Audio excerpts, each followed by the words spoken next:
Mingəçevir Dövlət Universitetinin ev sahibliyi etdiyi davamlı inkişaf strategiyası, qlobal trendlər, milli təcrübələr və yeni hədəflər adlı 3-cü beynəlxalq konfrans öz işinə başlayıb.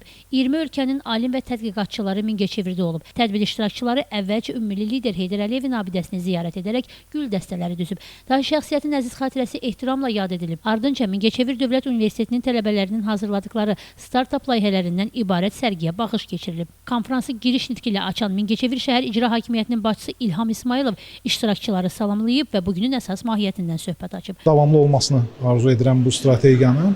Yalnız energetika sahəsində deyil, eləcə də bu konfransda xüsusilə bilirsiniz ki, Mingəçevir özü turizm potensialı yüksək olan bir şəhərdir.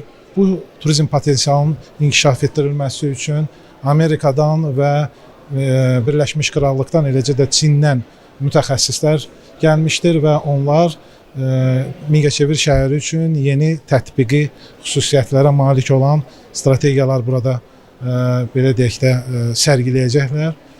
Yenə də mən 3 gün davam edəcək bu konfransın gedişatına uğurlar arzu edirəm və regionun bütün alimlərini mən bu elmi konfransda müzakirəyə dəvət edirəm.